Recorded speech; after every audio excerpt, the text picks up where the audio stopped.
2 Maret 2021 merupakan momen 1 tahun Indonesia dikepung pandemi virus COVID-19. Juru bicara Satgas Penanganan COVID-19 Profesor Wiku Adhisa Smito saat keterangan pers perkembangan penanganan COVID-19 di Geraha BNPB Selasa sore mengapresiasi seluruh pihak baik dari pemerintah dan elemen masyarakat. Semua bergerak bersama mewujudkan kolaborasi pentahelix dalam penanganan COVID-19 di Indonesia. 1 tahun pandemi virus COVID-19 mengubah semua tata kelola kehidupan warga. Satgas mencatat ada 2 hal penting yang harus menjadi perhatian, yakni periode libur panjang yang menambah bertambahnya kasus positif COVID-19. Pada September 2020 terjadi kenaikan 42,3% atau 45.895 kasus. Ini disebabkan libur panjang pada periode 15 hingga 17 dan 20 hingga 23 Agustus 2020.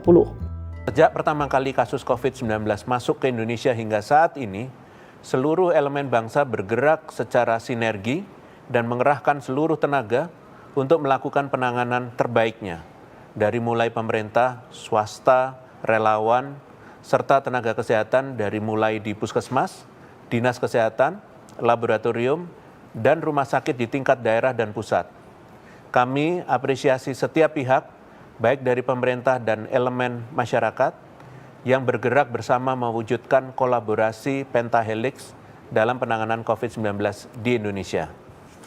Seperti yang tampak pada grafik, bahwa selama periode Maret 2020 sampai Januari 2021, kasus positif mengalami tren peningkatan, kemudian menurun pada bulan Februari 2021. Meskipun mengalami tren peningkatan, namun jumlah peningkatannya bervariasi setiap bulannya.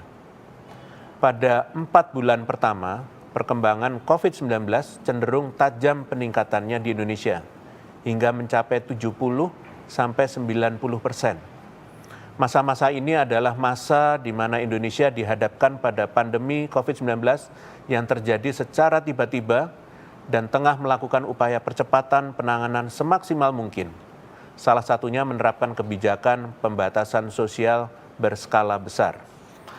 Pada bulan Juli menuju Agustus tahun 2020, penambahan kasus COVID-19 sempat mengalami penurunan dibandingkan bulan-bulan sebelumnya.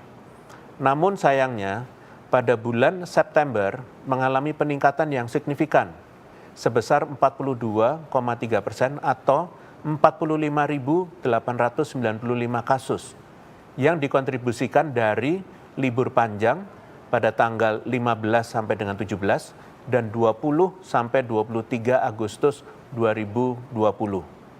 Selanjutnya, pada bulan September, Oktober, dan November, penambahan kasus cenderung melandai, meskipun tetap meningkat jumlahnya.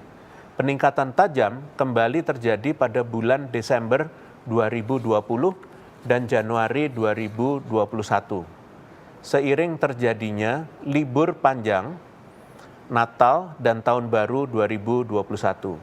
Kenaikan yang terjadi sejak bulan November hingga Januari adalah sebesar 190.191 atau meningkat lebih dari 100% dari bulan Oktober. Tentunya, dengan melihat tren kenaikan kasus yang diiringi event libur panjang, sudah sepatutnya kita senantiasa berkaca dan belajar dari pengalaman selama 10 bulan yang lalu, agar tidak kembali mengulanginya di masa yang akan datang.